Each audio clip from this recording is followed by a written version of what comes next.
그저께 금요 심야 예배 때 그런 말씀을 드렸습니다. 우리가 예수님 믿어서 하나님의 자녀가 된 것, 그게 예수님의 소원이라고 말이죠. 여러분, 예수님의 소원이 뭐라고요? 나의 영혼 구원입니다. 이것은 제 말이 아니라 성경이 하고 있는 말입니다. 누가복음 10장 22절 이렇게 말씀합니다. 아들과 아들의 소원대로 계시를 받는 자 외에는 아버지가 누구인지 아는 자가 없나이다. 여러분이 예수님을 믿어서 하나님의 자녀가 되셨다면 그것이 예수님의 소원이 이루어졌기 때문이라는 겁니다. 이 시간 예수님을 믿어서 하나님의 자녀가 된 성도님들은 아멘. 그렇다면 여러분은 큰 복을 받은 겁니다. 우리 함께 그 고백을 하면 좋겠습니다. 함께 예배하는 지체들과 이렇게 인사하면 좋겠습니다. 예수님의 소원대로 하나님의 자녀된 당신을 축복합니다. 예수님의 소원대로 하나님의 자녀가 된 당신을 축복합니다. 내가 지금까지 지내온 것은 주의 은혜라, 주의 은혜라. 지금까지 지내온 것은 주의 은혜라, 주의 은혜라, 주의 은혜라. 지금까지 지내온 것은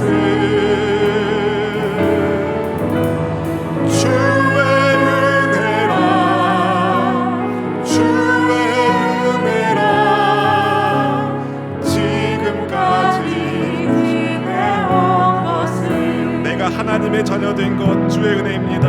내가 하나님의 자녀 된 것은 주의 은혜라, 주의 은혜라, 주의 은혜라. 하나님의 자녀 된 것은 주의 은혜라,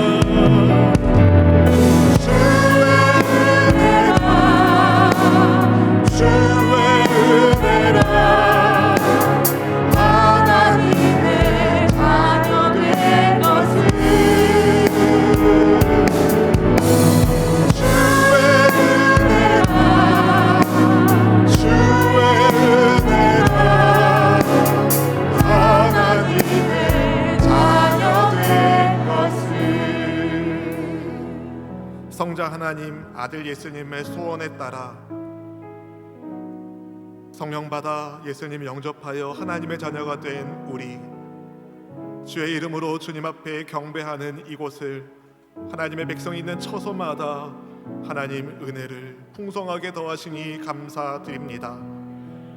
주의 성령께서 우리를 불러내셔서 영원한 사망에 처해 있었던 우리가 영원한 천국 백성 되게 하셨으니 하나님의 자녀된 우리 모두가 주님께 올려드리는 경배와 찬송을 하나님 아버지 기쁨으로 받아 주시옵소서. 우리를 향한 주님의 사랑이 영원한 줄로 감사드립니다. 이 시간 성령 하나님을 온만 다해 환영하며 인정하며 모셔드립니다.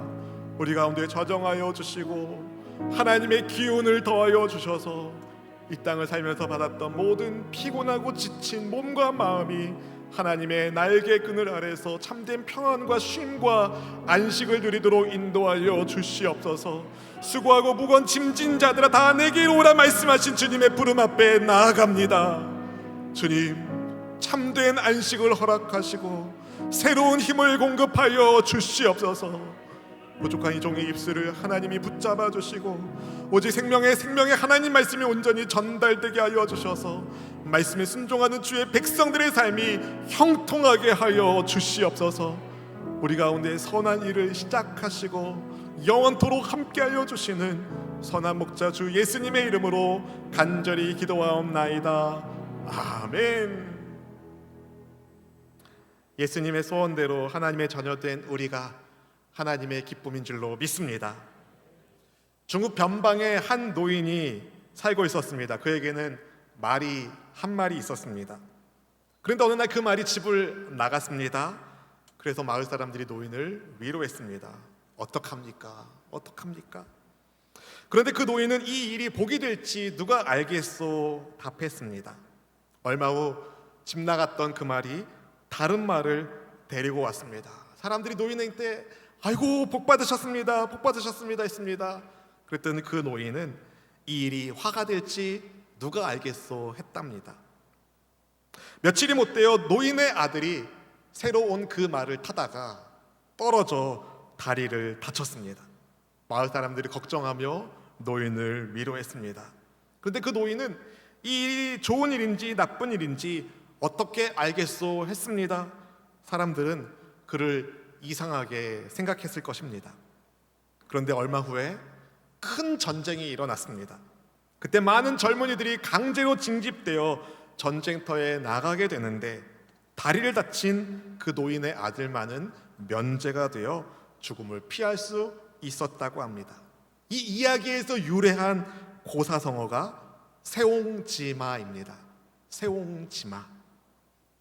사랑하는 성도 여러분, 우리의 인생에는 좋은 일이 있고 또 나쁜 일이 있습니다. 좋은 일과 나쁜 일이 뒤섞여 있습니다. 하나님은 우리라고 해서 늘 좋은 일만 있는 것은 아닙니다. 나쁜 일도 다가옵니다. 그러나 여러분, 아무리 나쁜 일이라 하더라도 예수님의 소원대로 하나님의 자녀된 우리에게는 모든 것이 합력하여 선을 이루게 하시는 하나님의 은혜가 있음을 믿으시길 바랍니다. 우리를 하나님의 자녀 삼아 주신 주님의 사랑과 은혜가 결단코 우리를 떠나지 않습니다. 430년 동안 노예로 살던 이스라엘 백성들에게는 소망이라고는 찾아볼 수가 없었습니다. 그런데 소망 없는 그들을 구원하기 위하여 주님이 모세를 부르시고 그를 통하여 이스라엘을 출애굽하도록 역사하시는데, 출애굽하기 전에 하나님은 이스라엘 백성들을 건져내시기 위하여 애굽 땅에 10가지 재앙을 내리십니다. 애굽에 내리신 하나님의 10가지 재앙은 이스라엘 민족을 압제하는 애굽의 거짓 우상들을 하나님이 심판하시는 것이었습니다. 동시에 당시 사람들이 가지고 있었던 두려움의 문제, 자연재해로 인한 두려움, 질병으로 인한 두려움, 죽음으로 인한 두려움의 문제를 하나님이 다루심으로 인하여 이스라엘로 하여금 그들을 돌보아 주시는 하나님이 어떤 분이신지 체험하게 하시는 일종의 체험 학습이기도 했었습니다. 주님은 애굽의 10번째 재앙 내리기 전에 이스라엘로 하여금 뭔가를 준비하게 하시는데요, 그것이 유월절 규례가 됩니다. 오늘 본문의 2절 3절 말씀을 같이 함께 읽어보실까요? 이달을 너희에게 달의 시작 곧 해의 첫 달이 되게 하고 너희는 이스라엘 온 회중에게 말하여 이르라. 이달 열흘에 너희 각자가 어린 양을 취할지니 각 가족대로 그 식구를 위하여 어린 양을 취하되. 하나님께서 이스라엘에게 출애굽하는 이달을 한 해의 첫 달 되게 하셨습니다. 그 달 열흘에 어린 양을 마련하게 하십니다. 신명기 16장 1절에 보면 아빕월을 지켜서 하나님께 유월절을 행하라 말씀하는데요, 이것을 통해 볼 때에 이스라엘 백성들이 출애굽한 시점은 아빕월입니다. 후대에는 바벨론을 영향을 받아서 그 아빕월을 니산월이라고 부르는데요, 우리가 쓰는 달력으로는 3, 4월경입니다. 그래서 예수님이 유월절 이후에 십자가에서 부활하셨기 때문에 부활주일이 3, 4월에 있는 거예요.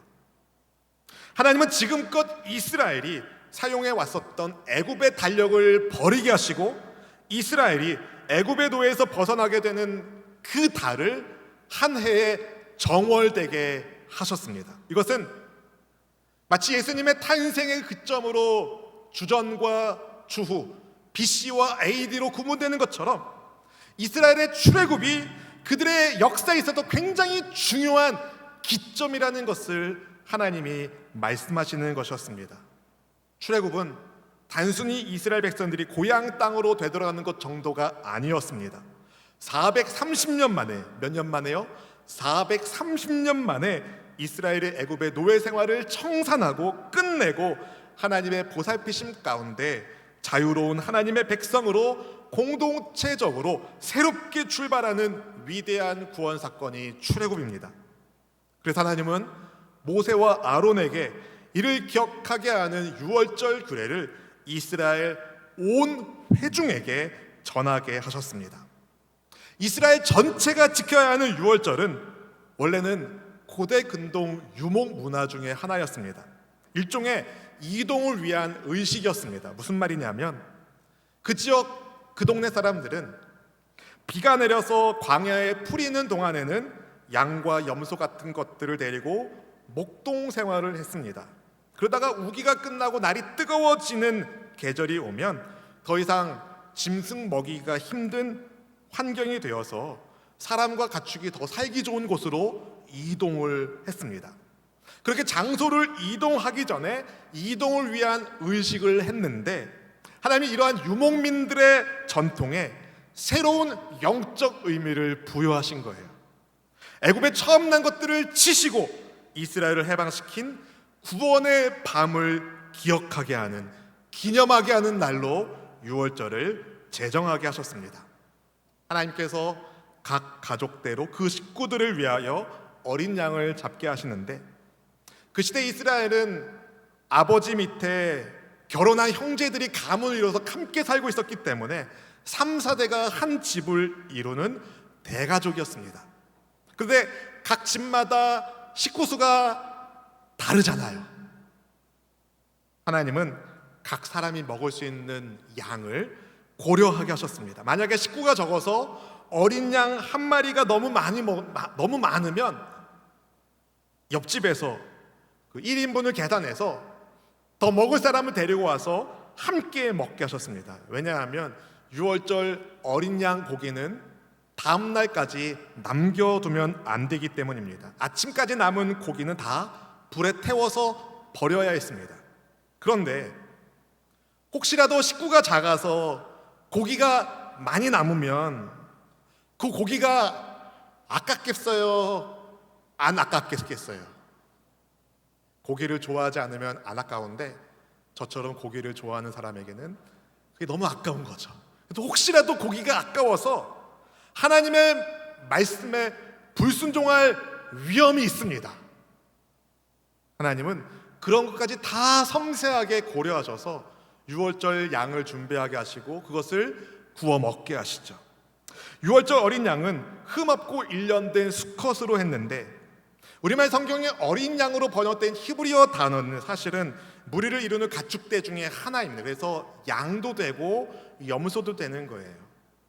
그래서 유월절 제물은 양이나 염소 중에 흠없고 일련된 수컷을 택했습니다.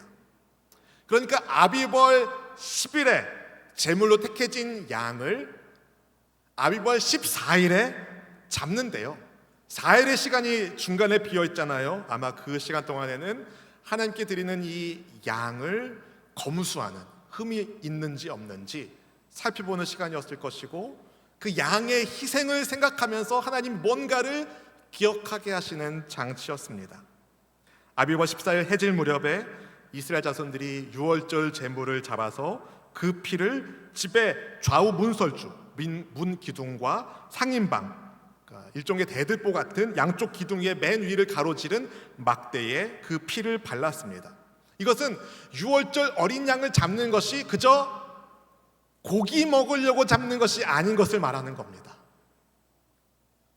어린 양의 피를 바르는 피바름의 의식은 하나님의 보호하심을 상징하는 것이었습니다.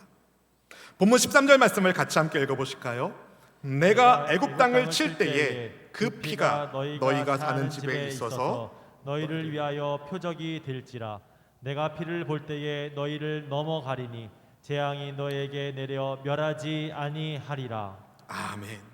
사랑하는 성도 여러분, 하나님께서 왜 유월절 어린 양을 잡게 하셨습니까? 출애굽하기 전에 고기 든든히 먹고 힘내서 가라고요?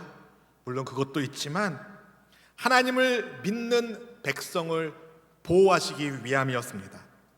애굽에 내리게 될 10번째 재앙으로부터 이스라엘 백성을 보호하시기 위하여 하나님은 어린 양의 피를 문설주와 상인방에 바르게 하셨어요. 하나님의 말씀에 순종하는 이 집은 이스라엘 백성의 집이다라는 표시로 어린 양의 피를 바르게 하셨습니다. 6월절 그 밤에 하나님이 부리시는 죽음의 천사가 애굽 땅을 두루 다니면서 사람이나 짐승을 막론하고 애굽 땅에 처음 난 모든 것을 치시는데요. 그때 하나님은 애굽의 신들도 모조리 심판하시겠다고 말씀하셨습니다. 그동안 애굽에 내리신 하나님의 심판이 애굽의 거짓 우상들을 심판하시는 하나님의 역사라고 말씀드렸습니다. 나일강의 오염, 개구리 심판, 이심판, 파리 심판, 가축 전염병, 악성 종기, 우박 심판, 메뚜기 떼 심판, 흑암의 심판. 이 심판들은요, 애굽 사람이 당시에 숭배하던 우상에 대한 하나님의 심판이었습니다. 그리고 10번째 심판도 같은 맥락이었습니다. 당시 애굽 사람들은 그들의 왕인 파라오 바로를 생명을 주는 오시리스 신과 태양신의 화신으로 생각했습니다. 그런데 하나님께서 애굽 왕의 장자를 치심으로 바로가 자기 아들의 죽음도 막지 못하는 무능한 자인 것을 드러내십니다. 하나님은 하나님의 말씀에 순종한 이스라엘 자손들과 하나님의 말씀을 거역하는 바로와 그의 수하들을 구분하셨습니다. 그 구별의 표가 6월절 어린 양의 피입니다. 이스라엘 백성들이 죽음으로부터 구원받을 수 있는 유일한 방법은 그 어린 양의 피를 바르는 것이었습니다. 6월절 어린 양의 피를 문설주와 임방에 바르기만 하면 죽음의 천사가 그 집을 심판하지 않고 넘어갔습니다. 사랑하는 성도 여러분, 이스라엘 백성들이 생명을 지키기 위하여 한 일이 뭐가 있습니까? 그들은 오직 6월절 어린 양의 피 공로로 하나님의 심판을 피하고 구원을 얻은 것입니다. 피바름의 의식이 끝난 다음에 가족들은 준비한 6월절 고기를 구워 먹는데요. 그 고기와 함께 먹을 양식도 하나님이 알려주시는데 바로 누룩이 들어가지 않는 무교병과 쓴 나물입니다. 누룩이 들어가지 않는 빵인 무교병은 출애굽 당시의 긴박함, 빵을 발효시킬 시간이 없는 그 긴박성을 의미하고, 쓴 나물은 이스라엘 백성들이 애굽 땅에서 겪었던 가혹한 노예 생활의 괴로움을 상징합니다. 주의 백성들이 6월절 고기와 무교병과 쓴 나물을 먹으면서 애굽에서의 고통을 기억하고 하나님이 그들을 노예민에서 자유민으로, 죽음의 위협에서 생명의 길로 인도하셨다는 사실을 기억하고 하나님의 은혜에 감사하게 하시려고 하나님이 6월절을 제정하신 겁니다. 그런데 출애굽의 긴박성이 무교병 외에 음식을 먹는 방법으로도 보이는데, 본문 11절 말씀 같이 함께 읽어보실까요? 너희는 그것을 이렇게 먹을지니 허리에 띠를 띠고 발에 신을 신고 손에 지팡이를 잡고 급히 먹으라. 이것이 야훼 유월절이니라. 아멘.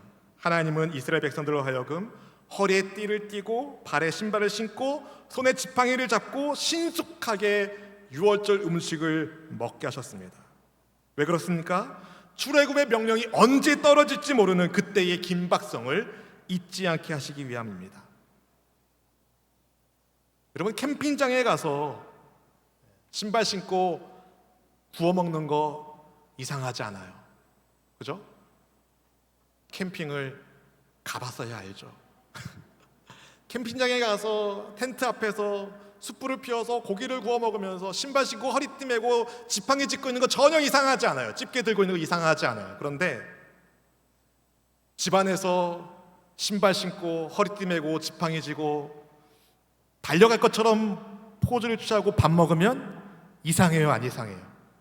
이상하잖아요. 그럼 당연히 자녀들이 물어봅니다. 엄마 뭐 하는 거야? 아빠 뭐 하는 거야?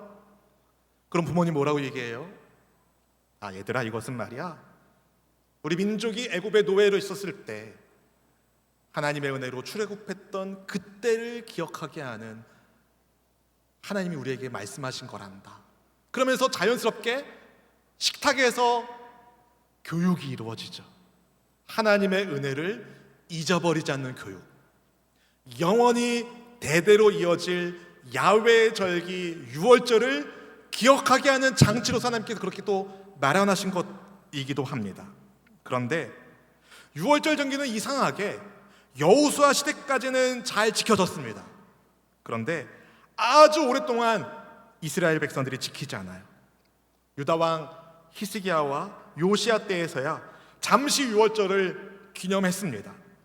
출애굽 사건의 은혜를 기억하게 하는 유월절 절기를 이스라엘 백성들이 아주 오랫동안 지키지 않았다는 것이 너무 이상하지 않습니까? 그걸 하나님이 모르실 리가 없습니다. 그런데 왜 전능하신 하나님께서 오랫동안 이스라엘이 지키지 않을 유월절을 야훼 유월절이라 말씀하시며 영원히 대대로 지키라고 말씀하실까요? 유월절에 어린 양이신 예수님 때문입니다. 그분을 믿음으로 생명의 하나님 백성이 되는 우리 때문입니다. 하나님은 유월절을 이스라엘의 유월절이라고 말씀하지 않으시고 야훼 유월절, 하나님의 유월절이라고 말씀하셨어요.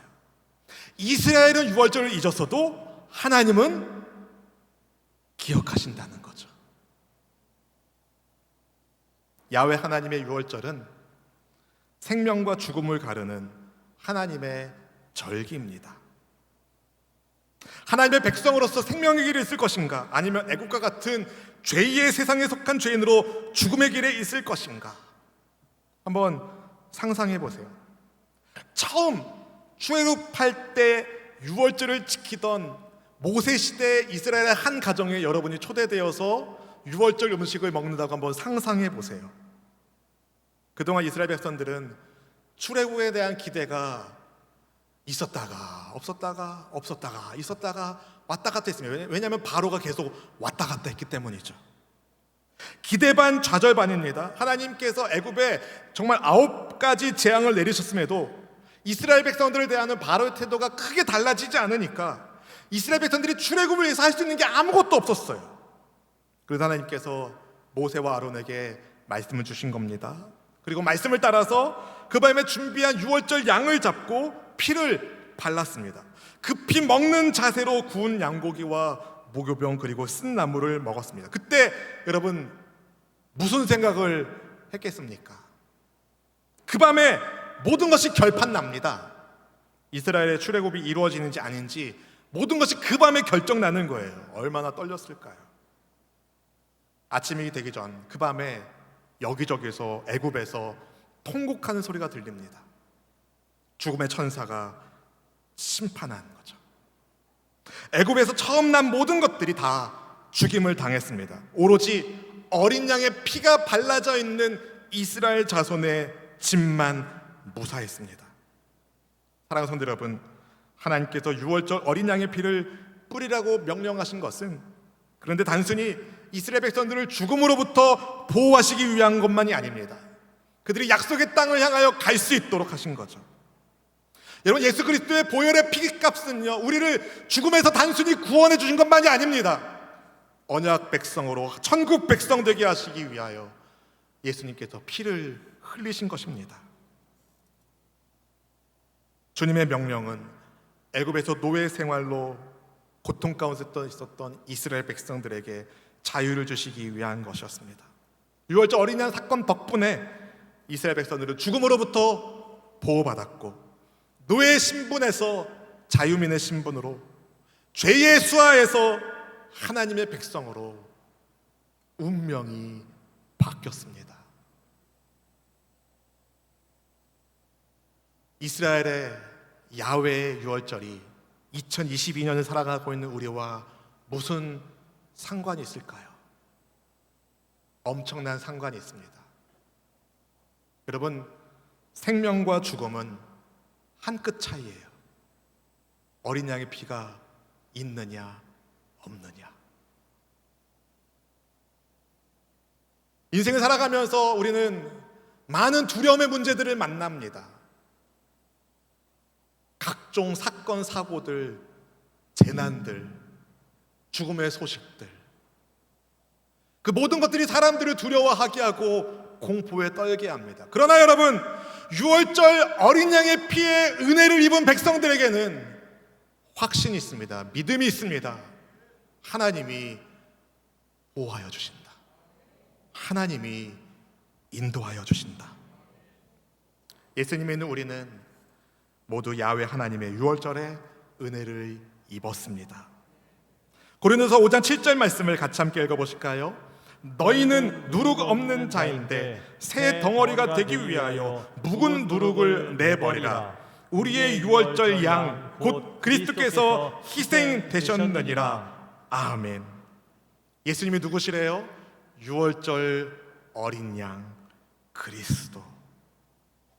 유월절 어린 양 예수님을 믿는 신앙 안에서 우리는 하나님의 백성으로 생명의 길에 서 있습니다. 누룩 없는 빵이 무교병을 생각나게 하는 묵은 누룩을 버리라고 바울이 말합니다. 죄에 사로잡혀 있던 옛사람의 성품을 버리라는 거예요. 그리고 어린 양 예수님의 공로로 구원받은 백성답게 살라는 겁니다. 소망 없이 죄의 노예로 사로잡혀 있었던 우리가 어떻게 소망이 넘치는 천국 백성이 될 수 있었습니까? 우리의 공로, 우리의 노력이 있었기 때문입니까? 남들보다 착하게 살아서입니까? 뭔가를 많이 이루어서입니까? 아닙니다, 여러분. 그저 유월절 어린 양이신 예수님의 핏부림의 은혜를 우리가 받았기 때문입니다. 예수님의 십자가 희생 덕분에 우리 하나님의 엄중하신 죽음의 심판에 대하여 넘어가심에 패싹 넘어가심에 은혜를 입은 것입니다. 근데 여러분, 우리는 값없이 얻은 은혜이지만 하나님 편에서는 온 우주의 왕이라는 그리스도 예수님의 피 흘려주시는 엄청난 희생 아닙니까? 예수님은 그걸 알고 이 땅에 오셨어요. 그리고 십자가 지기 전 제자들을 부르셨습니다.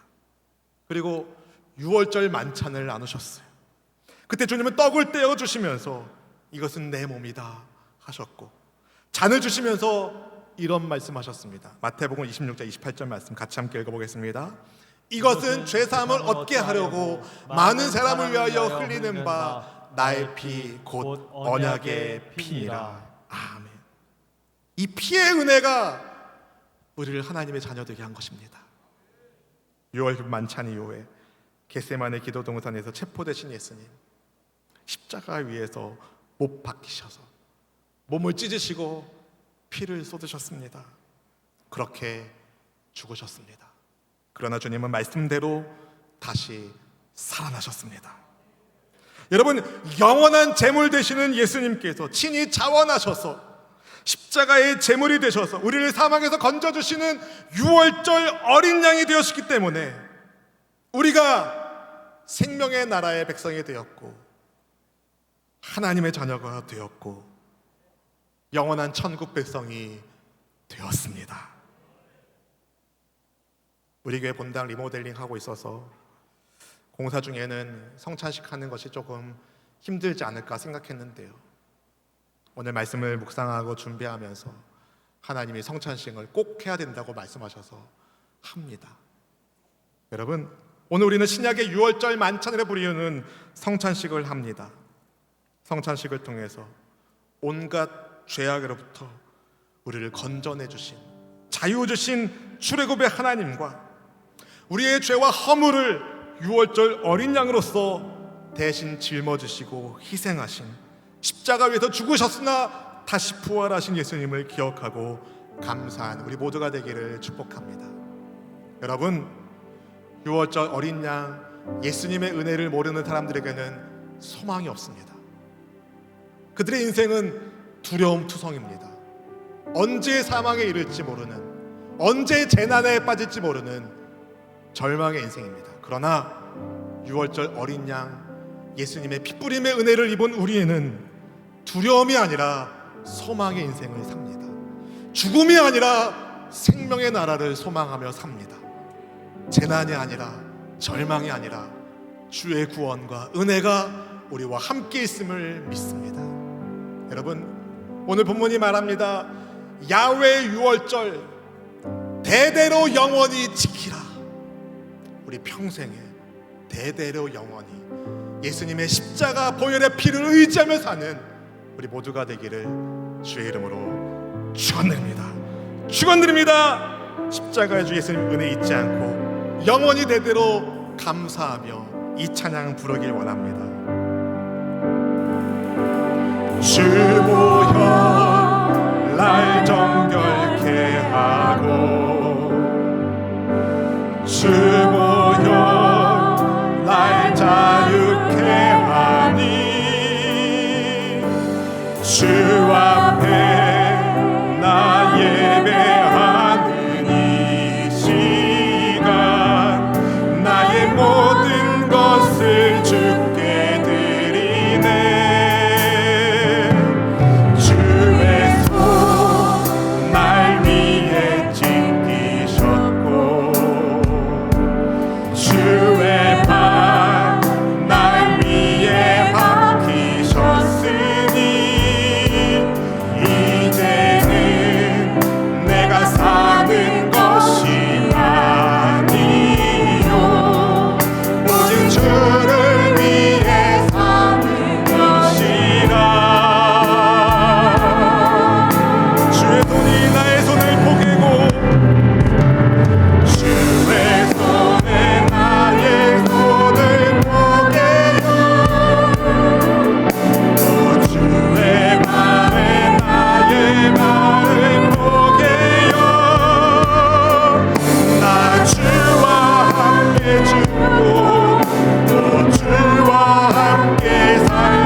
날 자유케 하니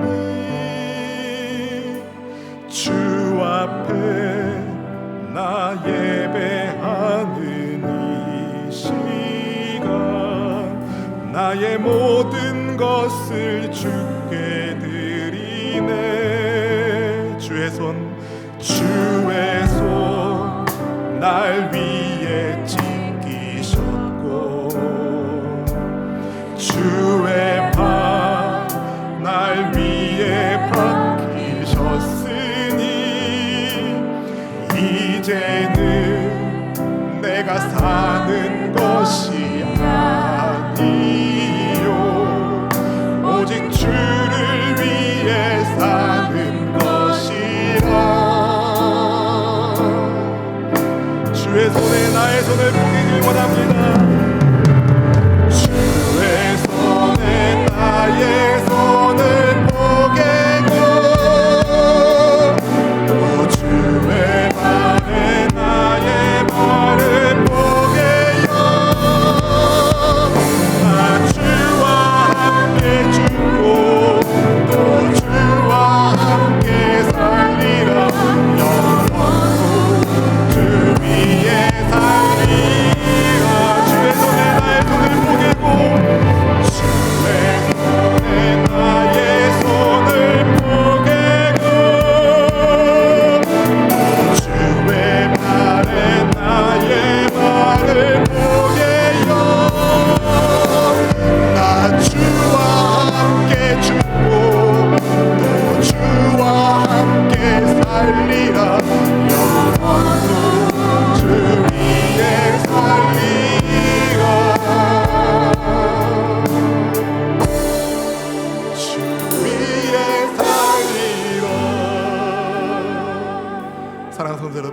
하나님이 이스라엘의 유월절이 아니라 야훼 유월절이라고 말씀하셨습니다. 우리는 연약하고 부족해서 넘어지고 잊어버리고 낙심하나 하나님은 기억하시고 이루시는 분이시기에 우리에게 아니라 하나님께서 그 일을 이루시기에 십자가 보혈이 우리를 영생의 길로 인도하고 있습니다. 신앙의 삶을 살면서도 때로는 낙심하고 넘어지지만 야훼 유월절 어린 양 예수님의 피가 여전히 나와 함께하기에 우리의 연약함과 부족함이 아닌 생명의 보혈의 피가 우리를 믿음의 길로 영생의 길로 인도하고 계심을 믿으십시오. 영원히 대대로 예수님의 피 은혜를 기억하며 감사하며 주님 함께 하시니 감사합니다. 주님 나를 도와주시니 감사합니다. 그렇게 믿음의 길을 걷는 우리 모두가 되기를 소망합니다. 이 시간 함께 믿음의 결단을 가지고 주님 앞에 간절히 기도할 때에 예수님의 보혈의 피를 의지하며 우리가 평생에 영원히 대대로 주의 은혜를 고백하며 찬양하며 나아가는 생명의 자녀 되겠습니다. 결단하며 나아가겠습니다. 주여